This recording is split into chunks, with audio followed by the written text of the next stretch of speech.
Hi, welcome to our channel where we share the most intriguing stories. He came home a scarred war veteran expecting peace on his grandfather's land, only to find it stolen, paved over, and claimed by a ruthless HOA. But they forged the wrong name. Now he's fighting not just for property, but for legacy, justice, and revenge. I hadn't seen that stretch of land since I was a skinny 16-year-old hauling fence wire for my granddad under the high Colorado sun. Back then, I never thought I'd return to it as a man in his late 30s, honorably discharged, with 2 tours behind me and more scar tissue inside than I'd ever admit. But here I was, driving up that winding county road in a rented pickup, with nothing but a backpack, a manila envelope full of legal documents, and the last will and testament of James Edward Marshall, my grandfather. The land wasn't just property, it was legacy. 18 acres of rough-boned soil, sun-bleached grass, and the ghost of a farmhouse that had once smelled of motor oil, gunpowder, and my grandmother's peach cobbler. He left it all to me. No liens, no mortgage, just a clean inheritance. And I intended to do right by it. Only problem, I couldn't find the damn entrance. The old gravel turnoff that used to sit between 2 gnarled cedar posts? Gone.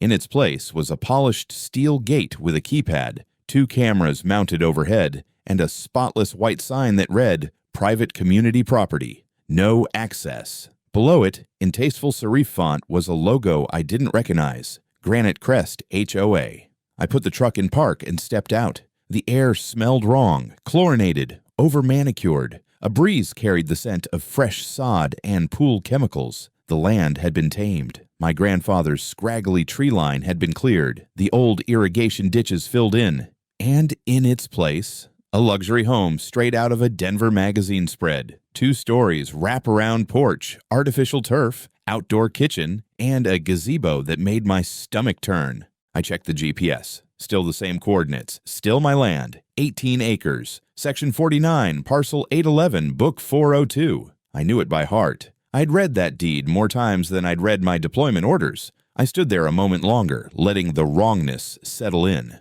Then I did what any sane man would. I got back in the truck and called the county assessor's office. The woman on the other end, Linda, confirmed what I already knew. Parcel 811 belonged to one Evan James Marshall. That's me. No liens, no easements, no encumbrances, no HOA affiliation. I thanked her, hung up, and was about to make a 3-point turn when I heard tires crunch behind me. A glossy white SUV, the kind that never sees a dirt road, pulled up with a little too much speed. The window rolled down. Behind the wheel sat a woman who looked like she'd just come from a golf club HOA brunch. Platinum blonde bob, oversized sunglasses, fake tan, and a surgical-level smile that didn't touch her eyes. The SUV's door bore the same Granite Crest logo as the gate. She didn't introduce herself. "You have exactly 30 seconds to explain why you're trespassing," she snapped. I gave her a once-over and replied evenly, "Name's Evan Marshall. This land belongs to me." Just confirming it after being overseas for a while. Her expression curdled. "That's impossible. This property is part of Granite Crest. It was unclaimed for over 5 years. The land was declared abandoned and integrated into community holdings. You need to leave. Now." I stayed calm. "This isn't a discussion. I just confirmed with the county that it's still deeded to me. Inherited from my grandfather. No HOA jurisdiction. No abandonment. No transfer."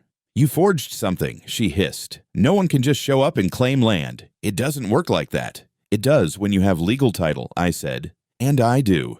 "You're out of your mind. We have full documentation. This property has been managed by Granite Crest for years." I held up the manila envelope.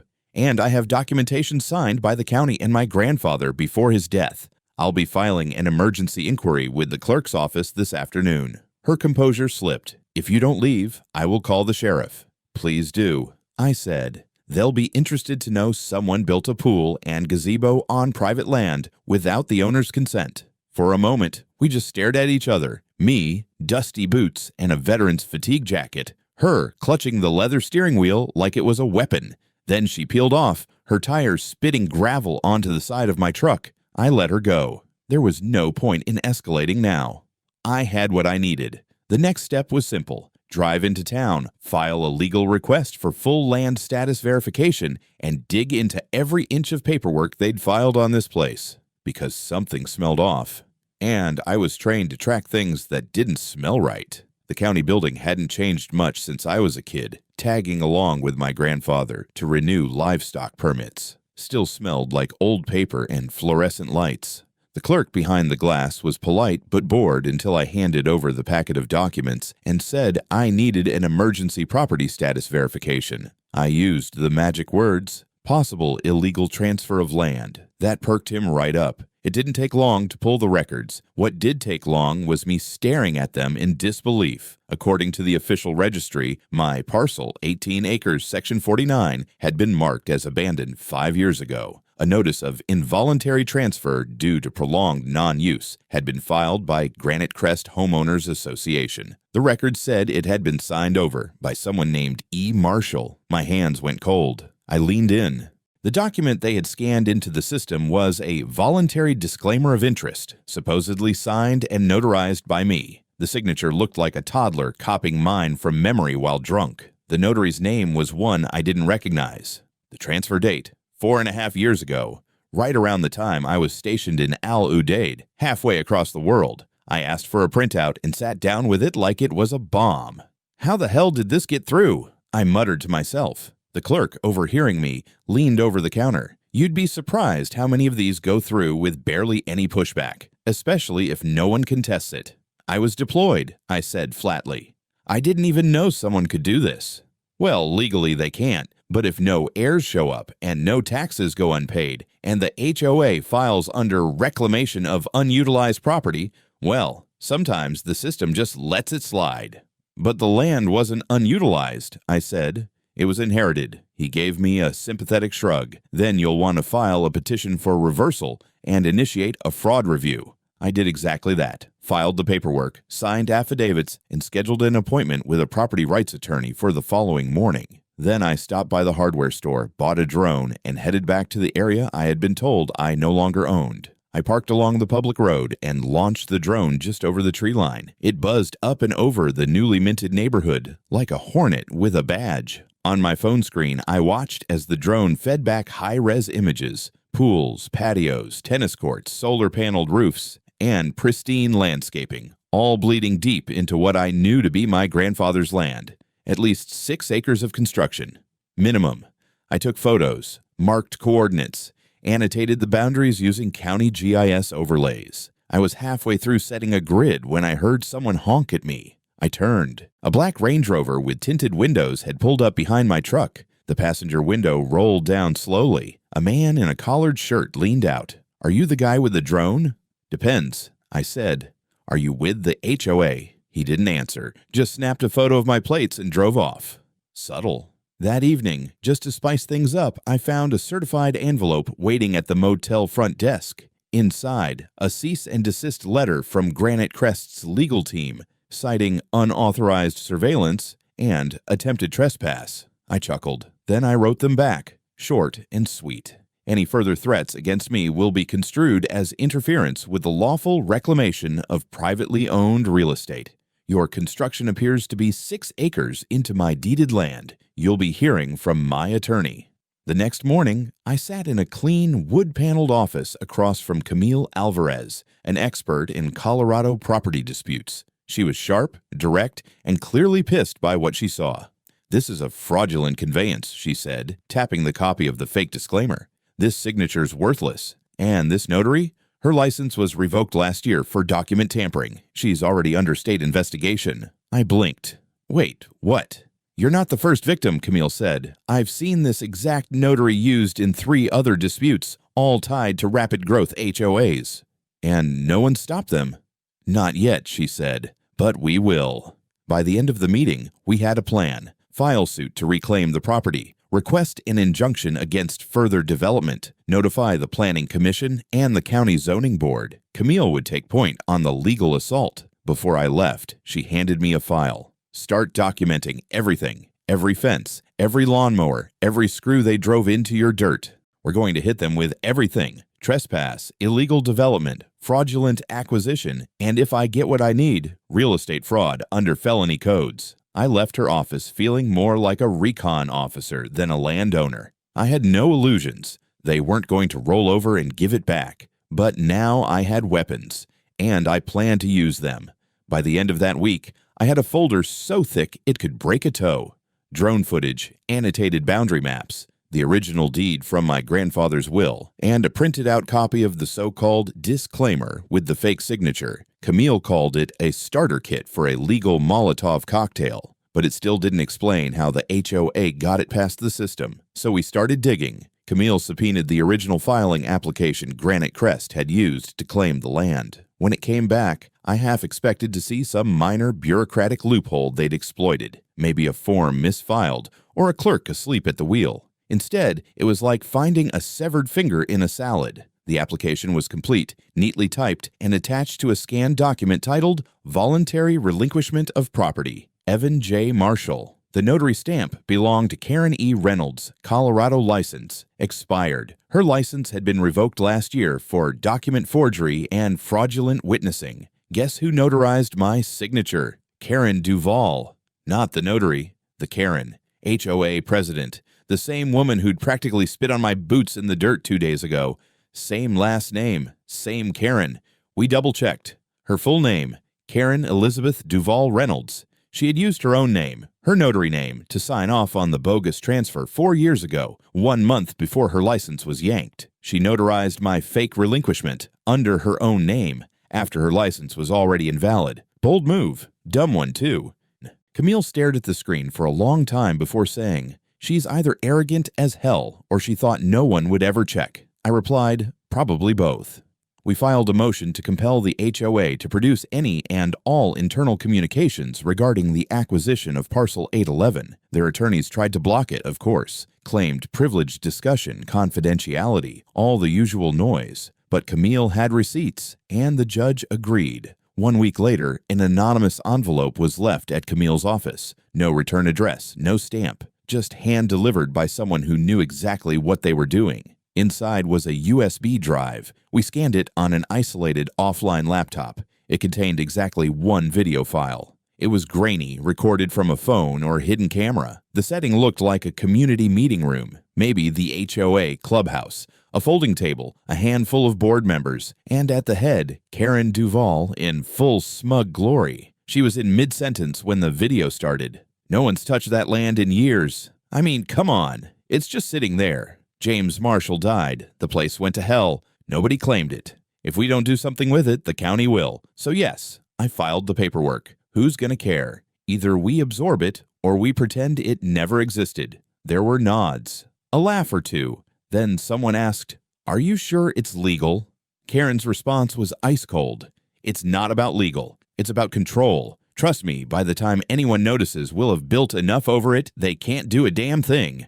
Camille exhaled slowly and said, "We just crossed the line from civil suit into criminal fraud." She was right. That video was more than a smoking gun. It was a freaking missile. We forwarded it to the DA's office that same day. I made backup copies and buried them in 3 separate encrypted drives just in case. HOA's legal team tried to claim the video was doctored. Camille invited them to have it forensically analyzed. They declined. That week, I couldn't set foot near the Granite Crest gate without one of their rent-a-cops pacing me from the other side. They didn't talk, didn't wave, just stood behind the glass like discount Secret Service, hands folded over utility belts that held nothing but pepper spray and delusions of authority. I didn't provoke them. I had bigger plans. Camille advised me to keep my head down until the fraud motion cleared, so I did the next best thing. I started cataloging every square inch of what used to be mine. I spent 2 full days mapping the perimeter from the public side, marking where HOA landscaping and structures had bled over into my property. According to the GIS overlays, 6.2 acres had been directly developed, swimming pools, a dog park, part of a tennis court, and 3 homes with full driveways. My grandfather's barn had been flattened and replaced with a community barbecue area. At night, I sat in my motel room with Google Earth open on one screen and drone footage on the other, drawing battle lines like I was planning an airstrike. It wasn't about nostalgia anymore. This was theft, plain and simple. And Karen wasn't just a petty tyrant with a fake tan. She was a forger, a liar, and now a walking felony. The only thing left to do was get her into a courtroom and make her answer for every inch she stole. The courtroom was smaller than I expected. No grand oak benches or soaring ceilings,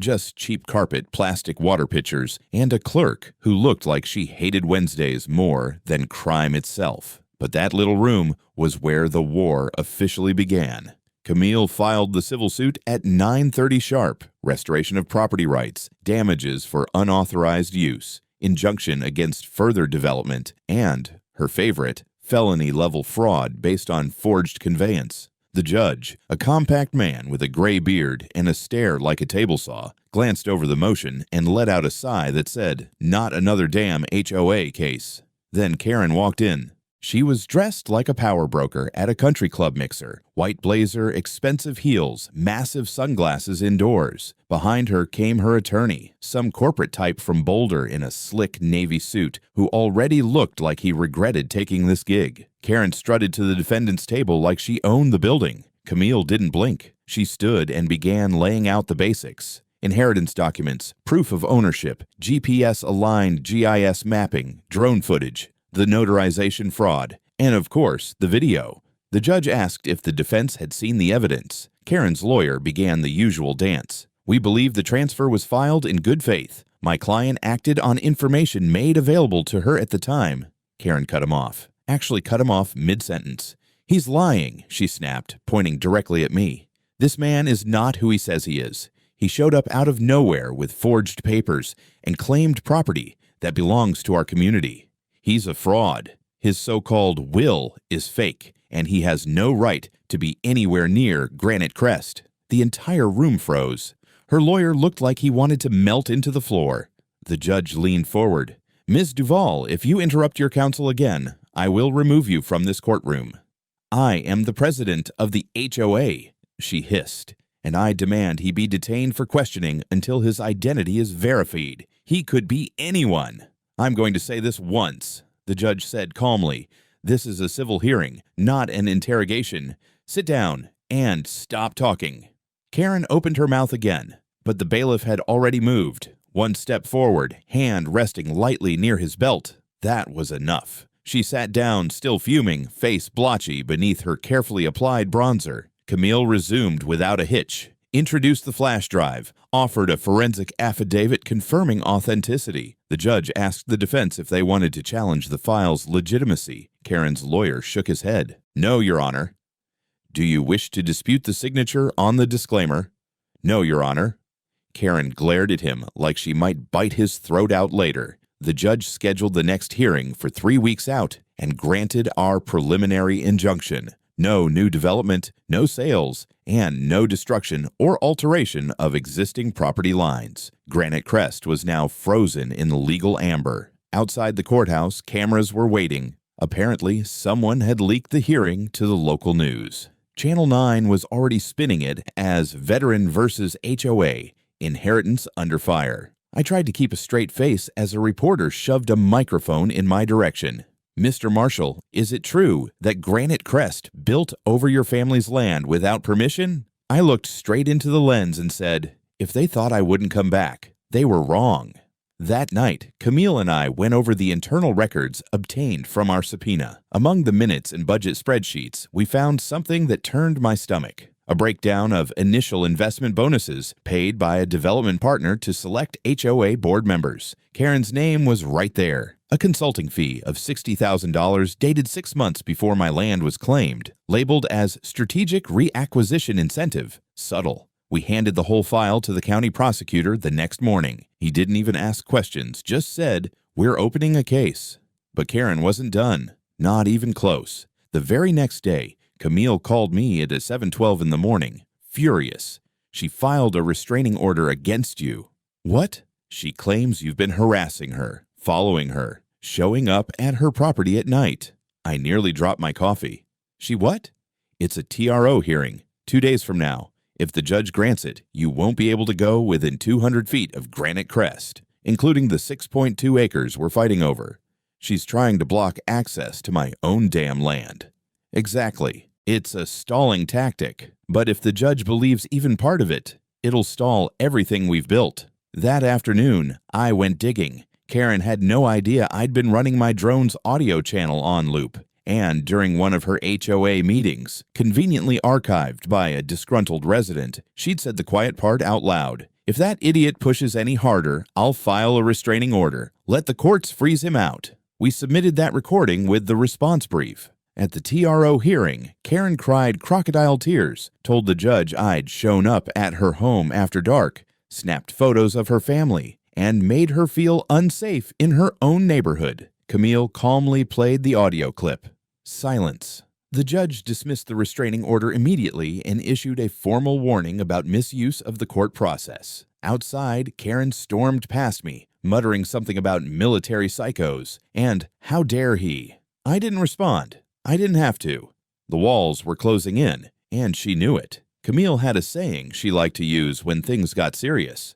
Let's play their game, just better. After the restraining order fiasco, we agreed it was time to stop reacting and start setting traps of our own. It started with a call to the county surveyor's office. I wanted the original parcel maps, not the updated HOA versions, but the old school, ink on Mylar, government-issued maps from before Granite Crest ever existed. After 2 hours of dusty archive diving, I found something strange. There was a narrow strip of land, about 10 feet wide and just under 400 feet long, running along the southern edge of my grandfather's parcel. The notation labeled it as a legacy easement, a dirt access road that once served as a route between nearby homesteads back in the 40s. It was technically separate from my grandfather's parcel, and no one had claimed it since 1987. Best part? Granite Crest had built part of its main walkway and utility trench right through it. Camille's eyes lit up like Christmas morning when I showed her. "Are you thinking what I'm thinking?" she asked. I nodded. "We buy it." Within 48 hours, we filed paperwork through a small LLC I created under my grandfather's old farm business name,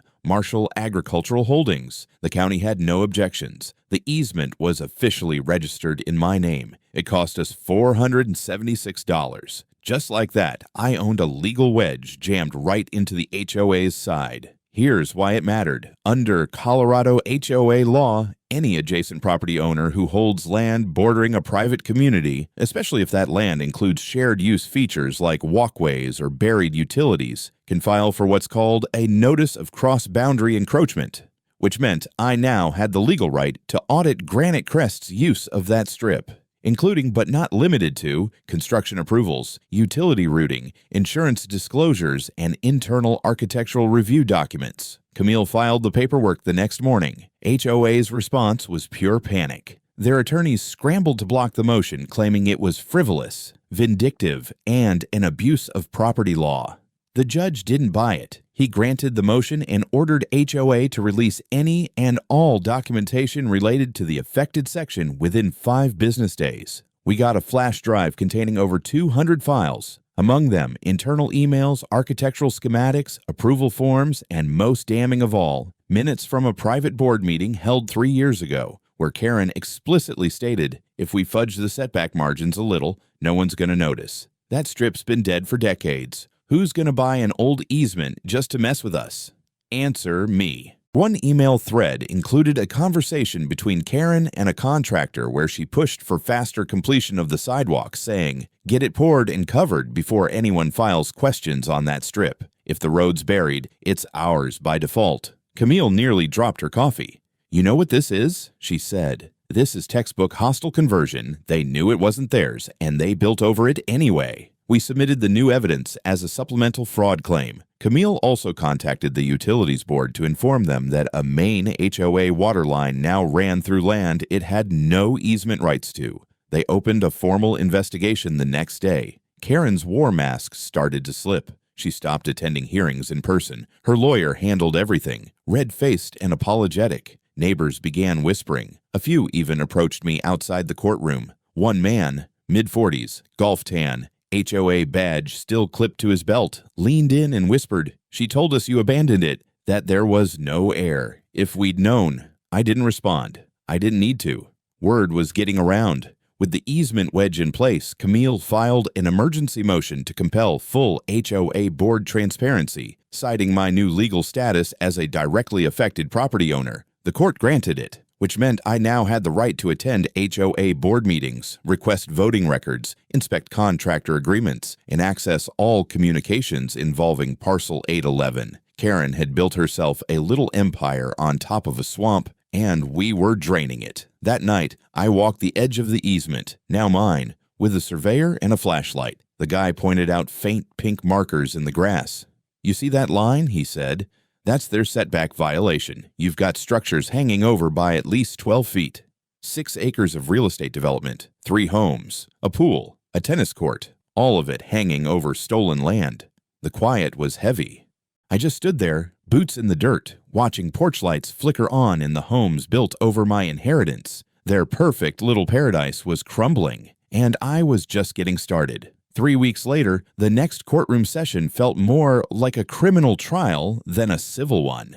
The gallery was packed, journalists, Granite Crest residents, even a couple of off-duty deputies who probably just wanted to watch Karen implode in real time. She didn't disappoint. The hearing began with Camille presenting the newest round of evidence: internal HOA emails, the easement encroachment, the contractor testimonies, and, most damning of all, the payment logs showing a $60,000 consulting bonus paid directly to Karen through a shell vendor. When the judge asked for clarification on the nature of that payment, Karen's attorney squirmed for about 5 seconds before muttering something about community coordination services. The judge raised an eyebrow. "And these services were rendered before the HOA took ownership of the land?" Karen's lawyer hesitated. "Yes, Your Honor, which they had no legal right to develop at that time.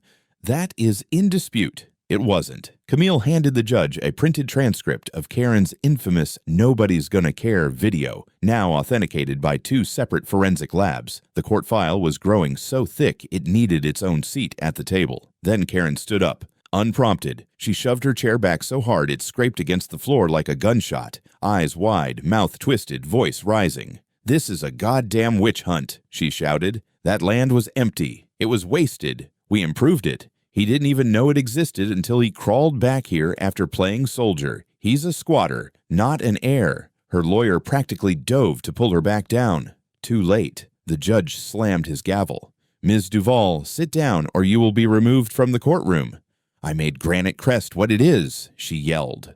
"And I won't let some fake vet and his whore of a lawyer tear it all down because his dead granddaddy didn't bother leaving a proper will." The silence was so immediate and absolute, you could hear someone's phone vibrate in the gallery. "Bailiff," the judge said, without raising his voice. Karen was escorted out, still shouting, eyes wide and bloodshot, screaming about conspiracies and planted evidence. It was over. Not the legal process, not yet. But her mask had cracked, and everyone saw what was underneath. Outside, Camille and I stood on the courthouse steps while a Channel 9 reporter breathlessly recapped Karen's courtroom meltdown. "Do you want to comment?" the reporter asked me. I shook my head. "I think she said enough for both of us." But the real bombshell landed 2 days later in the form of a letter from the state attorney's office. Based on the notarization fraud, the falsified property transfer, and the newly uncovered payment logs, they were opening a formal criminal investigation into Karen Duval. Charges: forgery of official documents, fraudulent transfer of property, abuse of notarial privilege, financial misconduct under HOA governance law, perjury in sworn statements. Camille looked over the list and said, "We are going to need a new folder."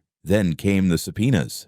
Not just for Karen, but for HOA board members, contractors, and one county zoning officer whose name showed up suspiciously often in expedited permit approvals. The press had a field day. Karen went silent. Her house, still technically owned by her, had a new for sale sign within 48 hours. Several HOA residents filed private suits against the association, claiming they were misled about the legality of their homes. One of them, a retired surgeon, approached me in the parking lot after court. "I bought my house thinking it was on clear land," he said quietly. "I had no idea. If you win this and I end up owing restitution, I'll still support you, because you're right." That hit harder than I expected. Meanwhile, Camille filed an injunction to freeze all HOA financial accounts and assets. The judge granted it. Granite Crest couldn't even buy printer paper without court permission. To top it off, we got a surprise visit from a county archivist, an old-timer named Dale who'd heard about the case on the news. "I think I found something you'll want," he said, handing me a crumpled envelope filled with photographic negatives. I squinted. "Where'd these come from?" "Your granddad. He dropped them off in '97 for scanning, but never came back for them. We finally digitized them last year. Figured they were landfill bound. Until I saw your name." Inside were 32 photos. Black and white, slightly faded. Most of them showed my grandfather standing near old fence lines and survey stones. One picture stopped me cold. My father, maybe 20, holding a baby in a blanket, standing beside a boulder with Marshall 1956 carved into the base. That baby was me, and that boulder still buried under the turf near Granite Crest's dog park. We had physical photographic evidence tying our family to that land from over 3 decades ago, long before Granite Crest was even a sketch on a developer's napkin. Camille took one look and grinned. "Let's bury them with this." By now, the courtroom felt familiar. I could find the vending machine with my eyes closed, knew which security guard liked classic rock, and which clerk always brought reheated seafood for lunch. But that morning felt different. Something final hung in the air. Karen didn't show. Her lawyer appeared alone, flanked by 2 new faces, criminal defense attorneys, clean-cut, ruthless-looking. They didn't speak much, just watched everything with hawk eyes and silent notebooks. Camille leaned into me and whispered, "They're prepping her for indictment. She's radioactive now." The judge opened with a review of our amended filings. Thanks to the photos Dale gave us, plus GIS data and Camille's expert witnesses, we now had irrefutable proof that not only had Karen knowingly built on someone else's land, but that at least 6 full acres of construction, 3 homes, a pool, a communal playground, and part of the Granite Crest Welcome Center sat squarely on my inherited property. Camille presented the chain of evidence. Photos from the 90s, modern GPS overlays with matching landscape features. Geological markers matched to the rock in the photos. Testimony from a licensed surveyor confirming that the developments extended at least 70 feet beyond the original HOA boundary. The judge reviewed it silently, nodded once and said, "Petition for property restoration is granted, effective immediately." He wasn't done. The court ordered that all structures located on my land were to be legally transferred into my name until further decisions on damages and usage could be made. That included any buildings, permanent features, and improvements. Karen's lawyer tried to argue that the homeowners themselves had purchased the properties in good faith and should not suffer. Camille didn't blink. That's an issue between them and their HOA, not Mr. Marshall. The judge agreed. This court recognizes that these residents may have claims against Granite Crest HOA, but the unlawful use of private land, regardless of intent, is still a violation of the law. Granite Crest was officially on the hook. And then came the numbers. After 2 hours of expert testimony, appraisal reviews, and land valuation reports, the judge issued a ruling. A $1,200,000 compensation package payable to me for unauthorized development, loss of use, and legal expenses, full transfer of ownership of any structures built on my land, a freeze on all HOA administrative activity until further notice, personal referral of Karen Duvall's case to the district attorney's office for felony prosecution. The gallery murmured. Even the court reporter paused for a second to glance up. Karen was done, but I wasn't celebrating yet. That night, Camille and I walked the boundary line again. This time, with 2 county officers and a newly assigned property reassessment team, we marked off every square foot, confirmed the coordinates, signed forms. 6 acres. Mine. In the distance, I could see porch lights flicking on in the 3 houses that were now legally, awkwardly, under my ownership. I didn't want them, not really, but I wasn't about to give them back to people who benefited from a fraud. A knock on my truck window startled me. It was one of the homeowners, a young couple with 2 kids. The husband looked worn down, sunburnt, like he hadn't slept in a week. "We heard what the court said," he muttered. "We didn't know. About the land, the fraud. We thought it was all above board. I didn't respond right away." "We're not trying to fight you," he added. "We just want to know if we're going to lose our home." Camille stepped in, professional, but not cold.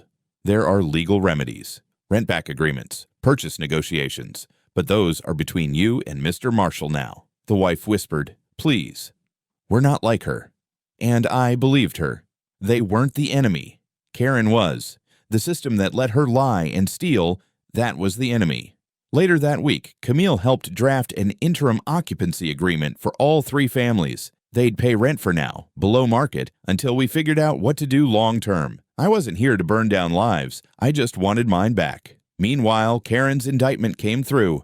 5 felony counts, including document fraud, property theft, unlawful notarization, and perjury. The DA's office also opened a separate investigation into Granite Crest's development partner. Apparently, Karen wasn't the only one playing fast and loose with land transfers. Within 72 hours, Karen was arrested at her home in front of half the neighborhood. The mugshot hit the news that evening. She looked small, not the HOA tyrant, not the woman who yelled in court, slammed gates, and signed off on fake documents. Just another petty fraud caught in the teeth of justice. It took almost 2 months before the dust finally settled. Karen was denied bail. The judge cited risk of flight and obstruction. Her defense tried to argue she was a respected community leader. The prosecutor countered with, and an experienced manipulator with a documented history of forging property records. The judge didn't even flinch. She got 12 years. No parole for the first 6. Her sentencing was quiet. No press, just a small room, 2 attorneys, and a woman who finally understood that granite crumbles too.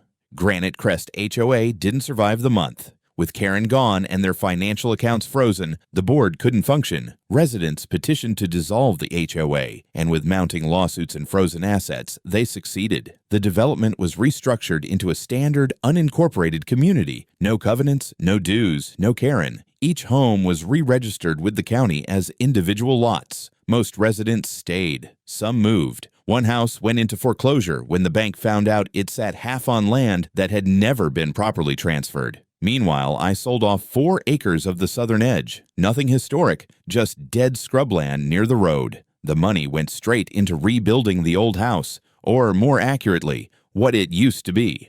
We found the original foundation stones under an inch of manicured turf, just behind where the Granite Crest welcome sign had stood. That sign was long gone now, ripped out during a storm and never replaced. The old barn would take longer. Termite rot had gotten to the bones. But the beams could be salvaged. We kept the weather vane. My grandfather welded that damn thing himself. I wasn't about to let it rust in a landfill. The house came together slowly. Camille dropped by during the framing stage, said she never thought she'd get emotionally attached to a porch. I told her she was free to sit on it any time. She smirked and said, "Don't tempt me." We didn't define anything, didn't need to. Weeks later, I hosted a small gathering, just a few neighbors. The ones who'd come forward, apologized, offered support. I didn't want a barbecue or speeches, just quiet, a little music, and something symbolic. We gathered in the rebuilt gazebo, the same spot where HOA volunteers once held wine nights on stolen soil. Now it stood under my name, on my land, surrounded by real friends. I screwed the plaque into the post myself. Private property, inherited, not for sale, ever. Camille toasted with iced tea. Little dramatic, don't you think? No such thing in Colorado, I said. As the sun dipped behind the pines, I opened the last box I'd saved. Inside was an envelope, yellowed, handwritten, my grandfather's name on the front. Inside, one simple note, written in block letters, all caps. "Son, if you're reading this, means the land's still yours. Don't let anyone take it. Not ever." I folded the paper, slipped it back into the envelope, and placed it in the floorboards under the new kitchen. Some inheritances are land, others are fire.